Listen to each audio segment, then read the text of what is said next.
Welcome, everybody. John Zager, johnzager.com. How's everybody doing today? Good? Good. Another nice morning here on the eastern slope. Hazy again. It's still coming out of the west from those fires, I believe. It is cooler. Got down to 57 this morning. And it was a cool night. Pretty much. But it's still staying just under or at 90 degrees during the day. So, looking forward to cooler weather and spring. Today, I want to talk about impersonations, false impersonations. People feeling they have the ability and the expertise and the knowledge and the know-how to place judgment on different situations, events, and people.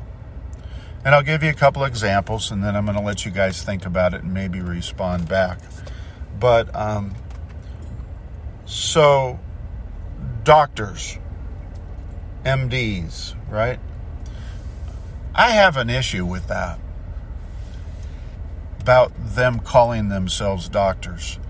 The Medical Association, in America anyway, Western medicine, has a set of criteria that if you go through all the hoops and jump through this, that, and the other thing and answer all the correct questions and can certify you're knowledgeable about an area of expertise in medicine and go through pre-med and residency and all of that good stuff, to them, they can give you the designation as MD. And that's great. I think that's wonderful. But they don't give you the designation of psychiatrist or pediatrician or, I don't know, cardiovascular surgeon, oncologist. My understanding is, and I'm not a doctor, but my understanding is that's postgraduate work to get certification in a specialty. Hope I'm saying that correct. But what I've run across is some of the doctors, and I was going to say younger doctors, but I just yesterday come to find out that older, seasoned doctors are equally as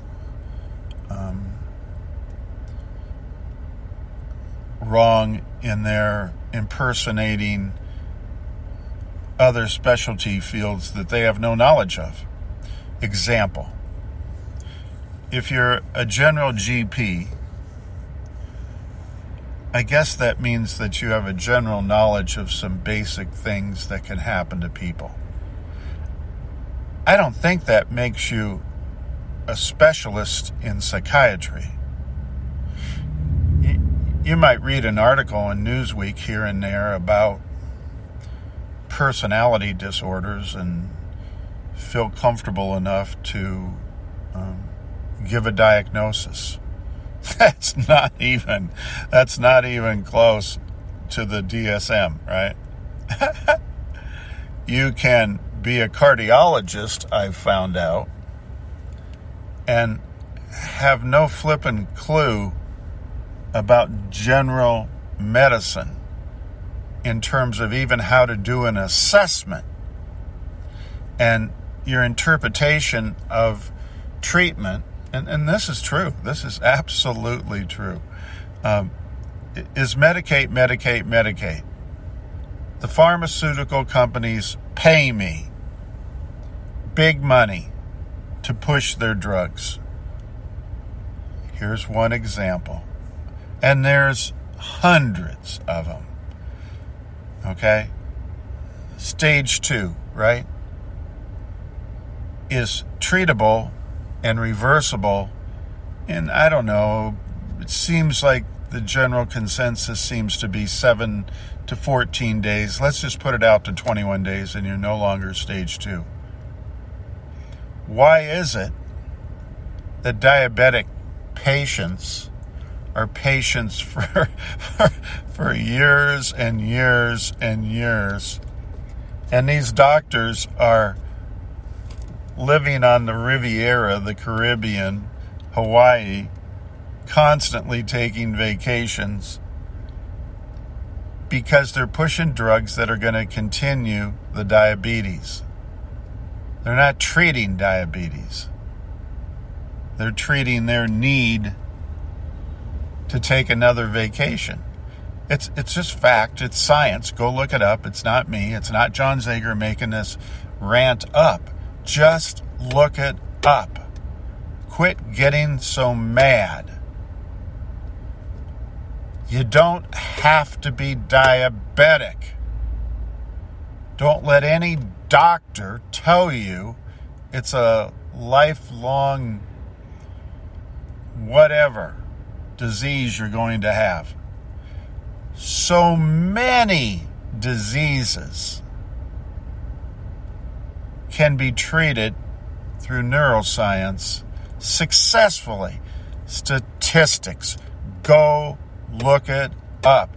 See how many people live with neuroscience and how many people live with Western medicine.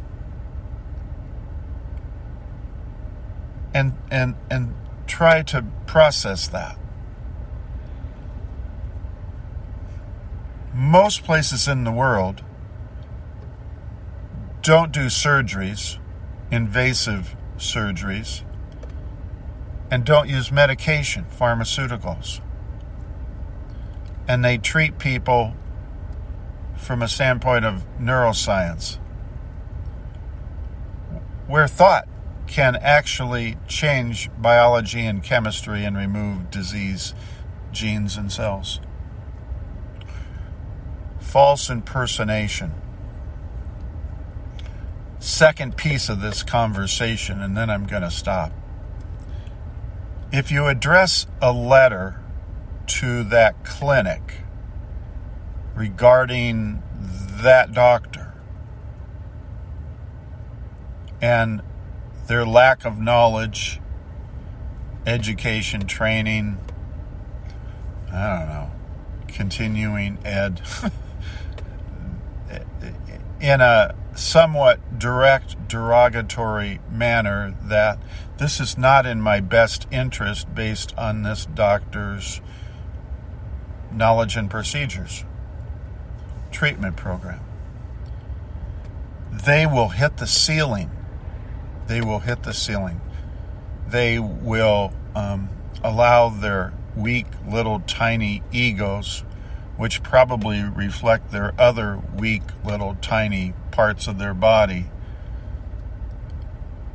and demand that that patient no longer be allowed in their clinic. They will escort that patient out of the building. Well, it's not a bar. It's not a bar, you guys. You can't do that. Oh, I suppose you can. But you just can't be letting your ego be so impacted that you want that person to never be seen in your clinic again. It's not even your flipping clinic. You happen to be lucky enough to have said all the right things in order to get the clinic to hire you. There is no vetting to work in a clinic. But anyway, the point being is that these doctors out there are representing themselves in areas and expertise that they don't have. Period. Science. Go research it. Comment below. You're getting a bum deal. The percentage of recovery is practically nil with these morons out there impersonating a doctor, let alone a specialist. God bless everybody. Take care of one another, and I look forward to talking to y'all again real soon. Thanks a lot. See you. Bye.